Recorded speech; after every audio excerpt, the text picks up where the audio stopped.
Mathematics वाले विद्यार्थियों को मैथमेटिक्स सीखने का एक और मिला नया अपॉर्चुनिटी। और आज हम लोग स्टार्ट करने जा रहे हैं क्लास 12 के लिए lesson number 1 relation and function. आपकी मैथमेटिक्स कमज़ोर है, मजबूत है, कोई विशेष मैटर नहीं रखता है, ये नया चीज़ हम लोग स्टार्ट करने जा रहे हैं क्लास 12 में। रिलेशन एंड फंक्शन मतलब संबंध और फलन। यहाँ थोड़ी सी मैं कुछ चीज़ों का जिक्र कर देना चाहूँगा। इसमें यदि इसके व्याख्यात्मक रूप से इसको देखा जाए तो इसमें दो तरीके आते हैं। पहला, ये जो पहला लेसन है वो बहुत बहुत बहुत बहुत हार्ड लेसन है। दूसरा, जो पहला लेसन है वो बहुत बहुत बहुत बहुत आसान लेसन है। दोनों चीज़ आप समझ रहे होंगे कि ये कोई गेम सा फील हो रहा है, तो ऐसा कोई विशेष बात नहीं है। ये बात सत्य है। यदि आप इसके बेसिक बात को नहीं जानते हैं, यदि इसके अकॉर्डिंग आप बेसिक कंसेप्ट नहीं लेते हैं, यदि आप मूलभूत अवधारणा को नहीं जानते हैं, यदि इसके बारीकियों को आप नहीं जानते हैं, तो यदि डायरेक्टली आप प्रश्नावली का हल बनाने जाते हैं तो आपके लिए इतना हार्ड साबित होगा कि आप एक क्वेश्चन का भी आंसर आप नहीं निकाल पाएंगे। और यदि आप इसके बारीकियों को जानते हैं, इसके लिए जो फंडामेंटल्स है, जो बेसिक है, जो मूलभूत अवधारणा है, इसको यदि आप सीखते हैं तो ये लेसन आपके लिए इतना आसान हो जाएगा कि मैथमेटिक्स का सबसे आसान लेसन बन जाएगा। मैं आपसे कुल मिला जुला करके यही अपील करना चाहता हूँ कि स्टार्टिंग से ही ट्राई टू अंडरस्टैंड अपने 100% कॉन्सेंट्रेशन को एक एक टॉपिक्स के डिस्कशन में लगाइए, ताकि एक भी टॉपिक आपके प्रयासों से परे न रह जाए, आप किसी भी टॉपिक के कंसेप्ट को वंचित न रह जाएं। आइए तो बिना टाइम वेस्ट किए डायरेक्टली स्टार्ट करते हैं। संबंध और फलन कक्षा 12वीं गणित प्रश्नावली 1.1 के पहले कुछ बेसिक बातें हम लोग जानने जा रहे हैं। देखिए, इस लेसन में आपको पढ़ना है संबंध और आपको पढ़ना है फलन। तो स्टार्टिंग में आपको केवल अभी इसमें हम लोग केवल संबंध के विषय में जानेंगे, फलन को भी हम लोग डायरेक्ट रखेंगे, इसको अवॉइड करेंगे। हम लोग केवल अभी जानेंगे रिलेशन के विषय में।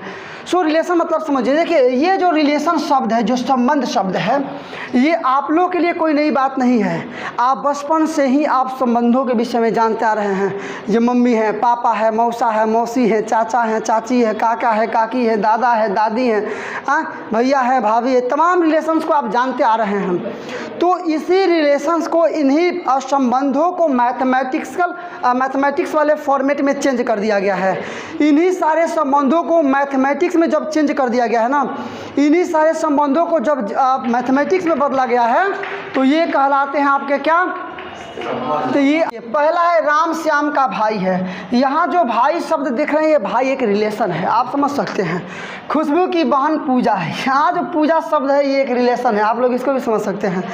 त्रिभुज ABC त्रिभुज PQR के समरूप है, इसको भी आप समझ सकते हैं, ये भी संबंध है। कहने का मतलब यदि हिंदी भाषा में मैं यहाँ लिखना चाहूँ तो लिख सकता हूँ कि यहाँ कौन कौन से शब्द, भाई जी, बहन, कमा, समरूप, और होता तो और भी संबंध बनता, और सेंटेंस लिखे होते तो इत्यादि, क्या इत्यादि संबंध है, इत्यादि संबंध है। क्या है बाबू? इत्यादि संबंध है। जितना आप देख रहे हैं सब क्या है? संबंध है। तो ये तो आपके दैनिक जीवन से रिलेटेड संबंध है, रिलेशंस हैं। लेकिन उसी को जो मैथमेटिक्स में कन्वर्ट किया गया है तो आपका रिलेशन बनता है मैथमेटिक्स वाला। फॉर एग्जांपल, यदि मैं लिख दिया कि मैं एक लिख दिया कि A - B बराबर सम संख्या, क्या बाबू? सम संख्या। तो अब जो लिखे हैं ना, ये आपके माता पिता वाला रिलेशन नहीं है। आपके गांव ज्वार गली मोहल्ला शहर में जहाँ देखते हैं वाला रिलेशन नहीं है। आप जो देखौकी में जाते हैं वहाँ जो रिलेशन बनता है वो भी ये रिलेशन नहीं है। ये मैथमेटिक्स वाला रिलेशन है। इस रिलेशन को बच्चे थोड़ा समझना कम चाहते हैं। देखौकी वाला रिलेशन को समझना एकदम हार्दिक इच्छा होती है कि जल्दी से रिलेशन बने। ये रिलेशन को समझना नहीं, टीचर का ऐसी कोई बात नहीं है। मतलब कहने का मतलब कोई भी सोच सकता है, डिपेंड सिचुएशन पर डिपेंड करता है, ठीक है ना। और आप लोग तो आप लोग ये जहाँ पर आप लोग हैं, इस क्लास के बच्चे मान लीजिए कि इस क्लास के बच्चे मुख्यतः सबसे ज़्यादा परिवार बनाने के बारे में ही सोचते हैं। परिवार बनाने की क्षमता थोड़ी बढ़ जाती है। तो A - B एक सम संख्या है। ये मैथमेटिक्स में समझ रहे भाई, देख लो, A - B एक सम संख्या है, माने A कोई संख्या है और B कोई संख्या है, दोनों को घटाने पर सम संख्या आएगा। मैथमेटिक्स का फॉर एग्जाम्पल मान लो A का मान है 4, B का मान है 2, तो 2 में से 4 घटाएंगे 2, 2 एक सम संख्या हुई ना।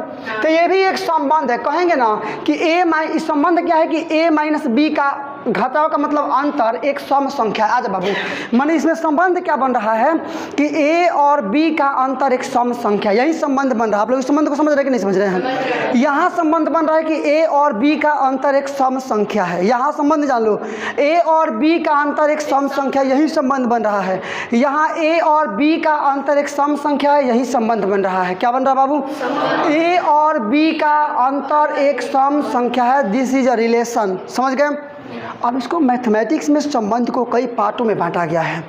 इस संबंधों को समझ लिए केवल तो प्रश्नावली 1.1 कंप्लीट। देखो जितना समय मैं प्रश्नावली 1.1 के प्रश्नों को हल बनाने में नहीं लगाऊंगा, उससे कई गुना अधिक समय मैं इसके बेसिक को बताने में लगाऊंगा। क्योंकि देख ले भाई, सच्चाई यही है कि यही इसकी आधारभूत है, इसी के अकॉर्डिंग सारा बनेगा। इसको खूब शॉर्टकट में पढ़ लीजिए, उसको खूब बड़ा पढ़ के पढ़िए ना, कोई फ़ायदा नहीं होगा। और इसको भले बड़ा करके एकदम विस्तृत से पढ़ लीजिए, उसको छोटा में पढ़िएगा तो वो फायदा करेगा, क्योंकि आप जो बातें सच्चाई आप समझ चुके हैं। तो इसमें यही चीज़ काम करता है। देखिए अब हम स्टार्ट क्या कर रहे हैं, types of relation on set. Set के रूप में संबंधों का प्रकार, चाहे टाइप मतलब प्रकार। पहला होता है इम्पटी सब्जेक्ट। इम्पटी जैसे ना आप क्लास 10th क्लास 11th में पढ़े हैं इम्पटी सेट। जैसे ए बराबर आ गया 1 2 3, अब बी बराबर आ गया 5 4 5 6।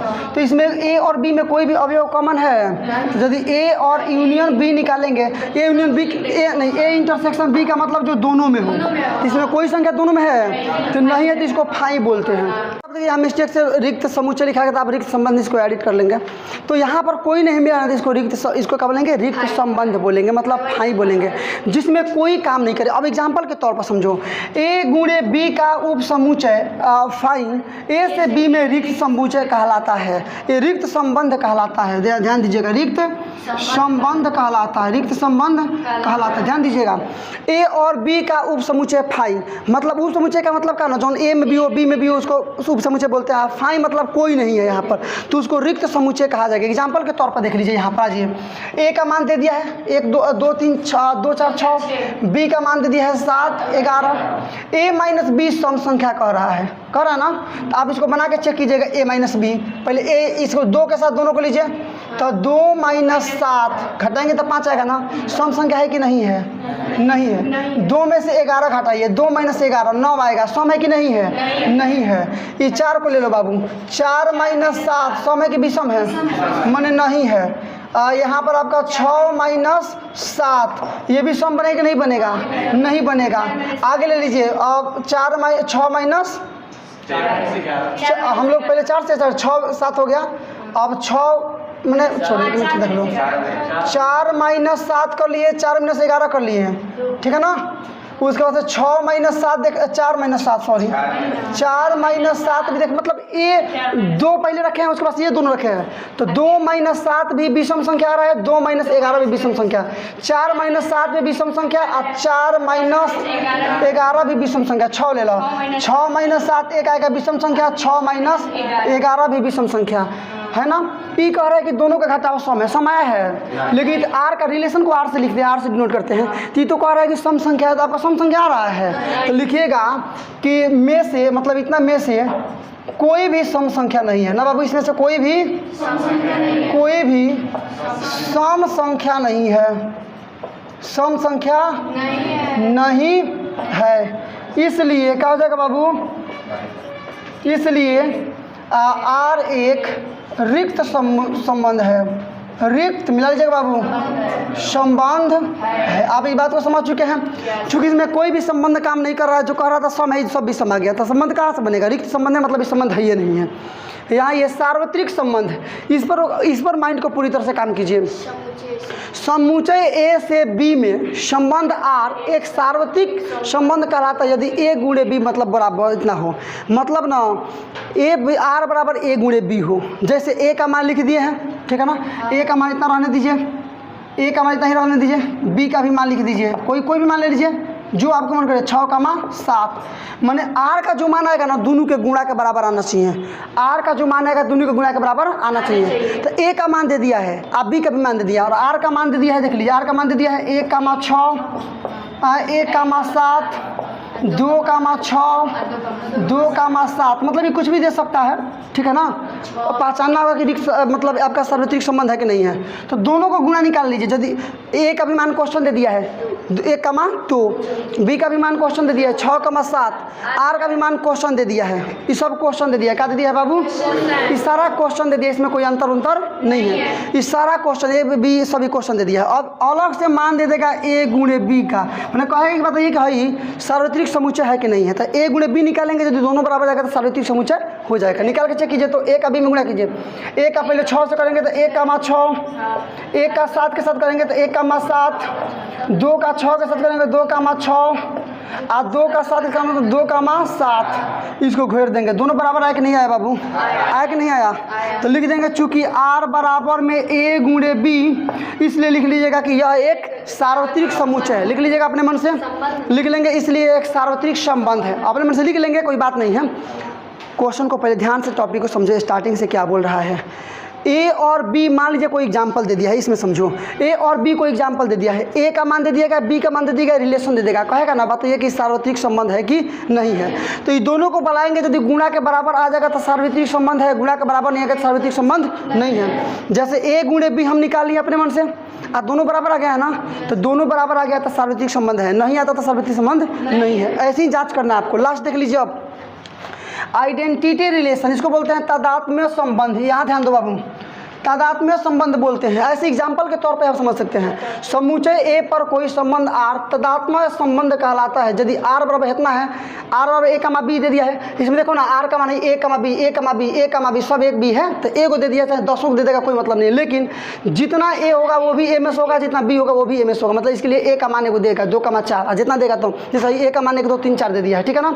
इसको ऐसे दे दिया है, ए का मान दे दिया है, ए स्मॉल ए भी ए का अवयव है, स्मॉल बी भी बी का अवयव है। यदि दोनों बराबर देगा तो अब वो आपका तादात्म्य संबंध। जैसे यहाँ पर देखिएगा 1, 1 ए और बी, मतलब पहले का ए है दूसरा का अलग बी है, तो दोनों बराबर है, बराबर 2, 2 दोनों बराबर है, 3, 3 दोनों बराबर है, 4, 4 दोनों बराबर है। तो जब सब बराबर आ जाए इसका मतलब ये तादात्म्य संबंध है। ये बात आपको समझ में आ रही है कि नहीं आ रही है? सब बराबर आ गया, इसका मतलब ये तादात्म्य संबंध। ये बात को आप लोग समझ रहे हैं कि नहीं समझ रहे हैं? तो लिख देंगे कि यह एक, डायरेक्ट लिख लो, यह एक तादात्म्य संबंध है। बस हो गया, क्लियर।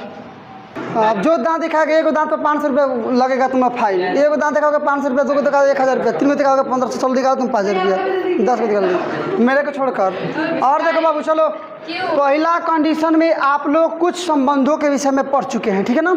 वो 3 संबंध वो भी आवश्यक हैं, लेकिन उससे भी ज़्यादा आवश्यक ये तीनों हैं, क्योंकि लगभग 80% क्वेश्चन इन्हीं पर आधारित है। लगभग, हाँ यस, लगभग सबसे लास्ट, लगभग 80% क्वेश्चन इन तीनों पर आधारित है, और है बिल्कुल कठिन नहीं, एकदम आराम समझो। देखो ये है आपका रिफ्लेक्सिव, सिमेट्रिक, इंट्रांजिटिव रिलेशन, मतलब स्वतुल्य संबंध, सममित संबंध और संक्रामक संबंध। मैं चाहता तो केवल एक लाइन एग्जाम्पल देकर, आर का वैल्यू देकर के मैं तीनों नियमों को समझा, तीनों सिद्धांतों को, तीनों को मैं समझा सकता था। बट आपके 100% कंसेप्ट को क्लियर करने के लिए, आपको बेहतरीन ढंग से समझाने के लिए मैंने तीनों को अलग अलग डिवाइड किया है, और प्रत्येक टॉपिक को आपके साथ एकदम बिल्कुल गहराई से मैं डिस्कस करने वाला हूँ। सो एकदम ध्यान से आप लोग पूरी तरह से ही पढ़िए। लोग देखिए, रिफ्लेक्टिव रिलेशन समझिए बाबू। रिफ्लेक्सिव रिलेशन मतलब स्वतुल्य संबंध। आसान है, पहले थोड़ा सा परिभाषा देख लीजिए। नीचे आ जाओ बाबू।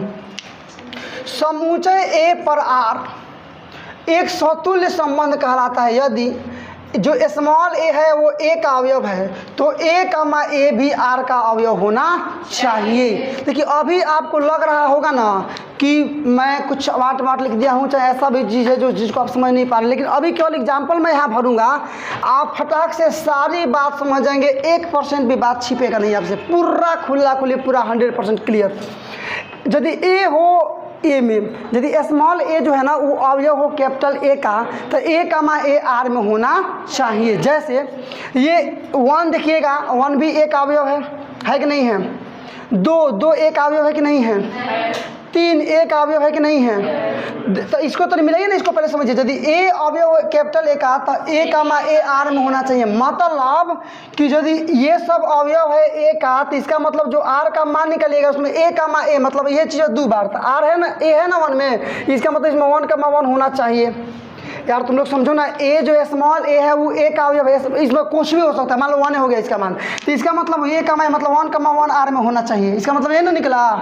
तो ए का यहाँ पर हमने 3 को अवयव लिख दिया है, इसलिए 1 कामा 1 आर में होना चाहिए, 2 कामा 2 भी आर में होना चाहिए, क्योंकि इसमें 2 है, और 3 कामा 3 भी आर में होना चाहिए। यदि ऐसा नहीं होगा तो उस संबंध नहीं, वह संबंध स्वतुल्य।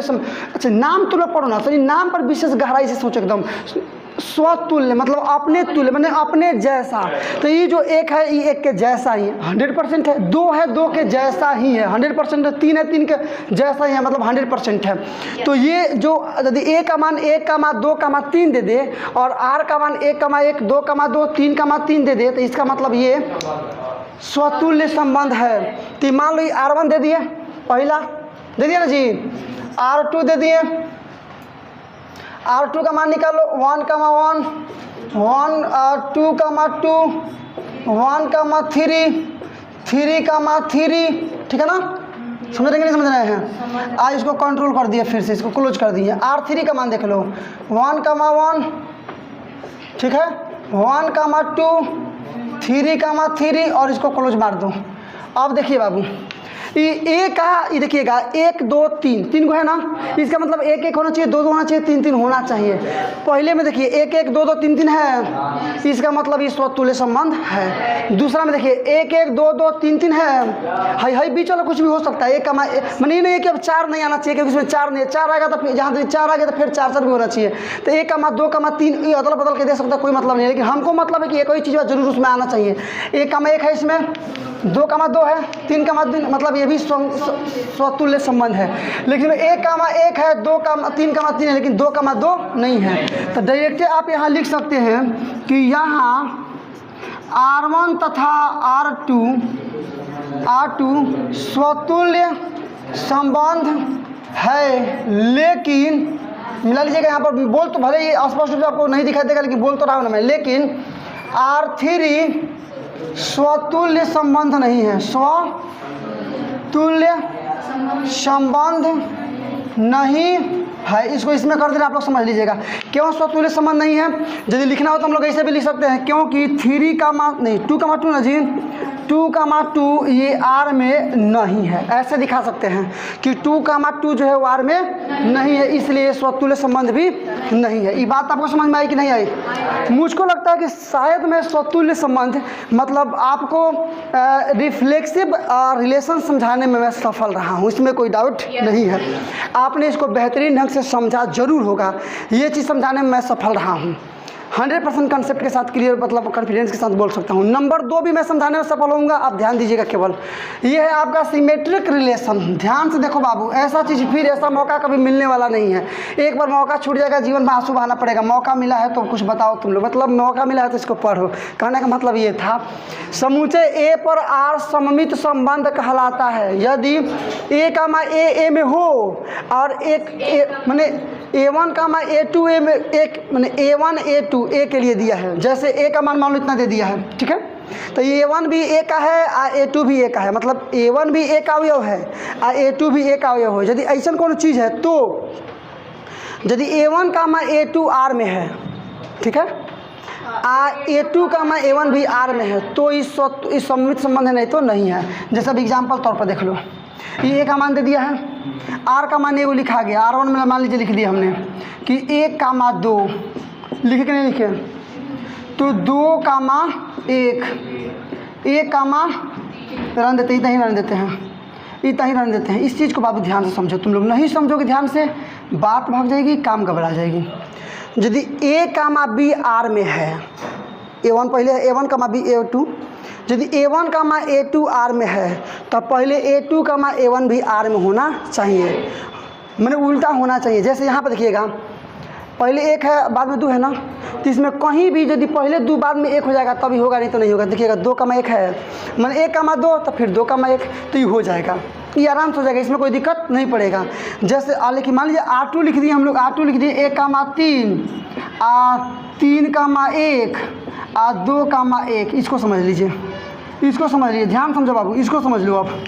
इसमें देखिएगा 1,3 है ना, तो 3,1 भी है, लेकिन 2,1 है, लेकिन 1,2 नहीं है, इसलिए ये नहीं है।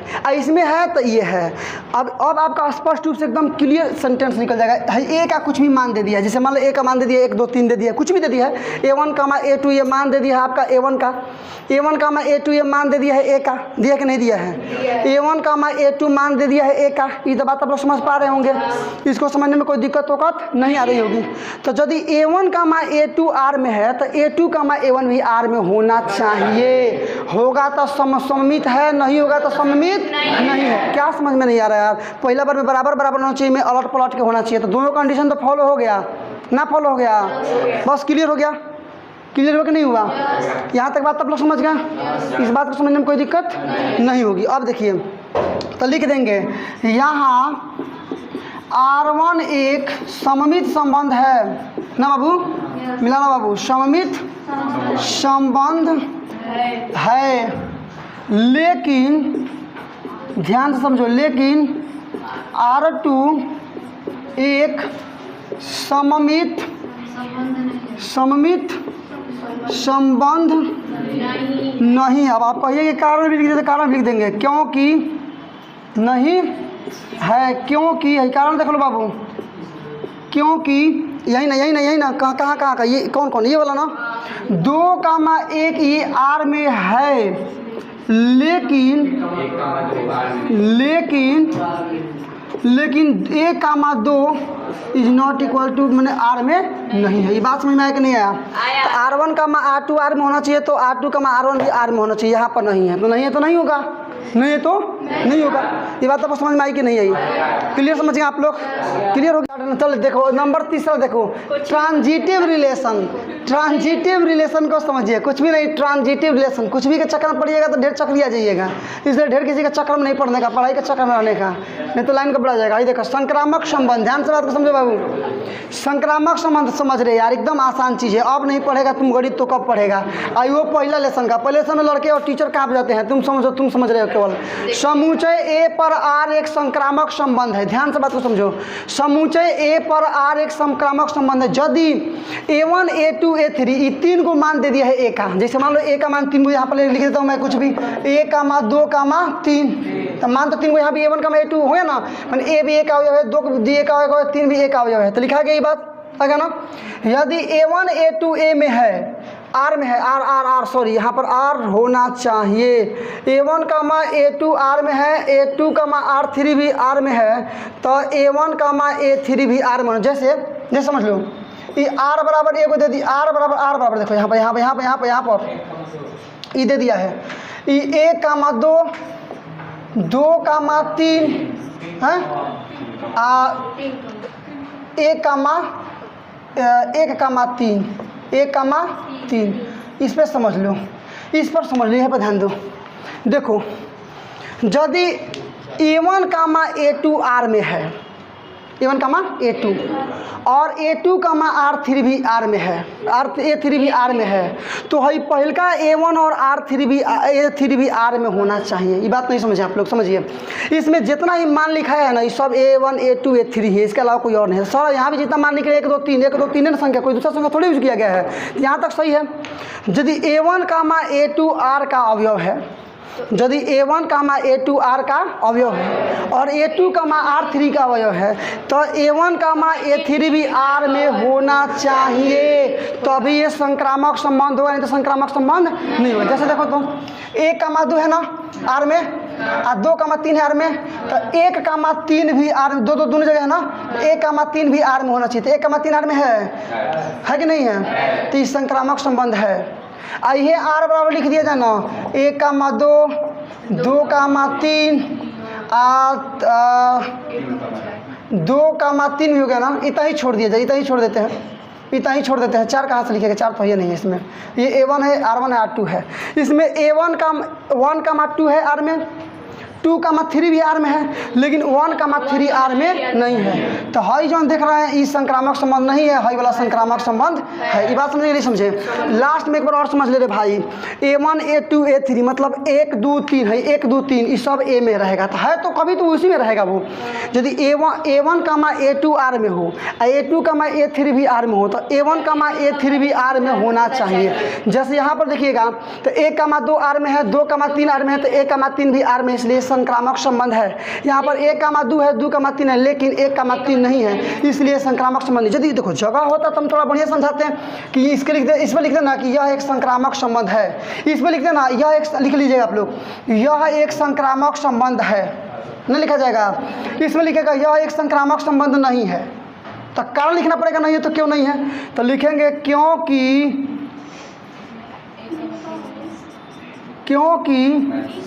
1,2 अवयव है आर का, 2,3 भी अवयव है आर का, लेकिन लिख लीजिएगा 1,3 ये अवयव नहीं है आर का। ये कारण हो गया। इसको आप एकदम बढ़िया से सिचुएट कर लीजिएगा, संबल कर लीजिएगा, चूँकि जगह के बिना थोड़ा दिक्कत हुई।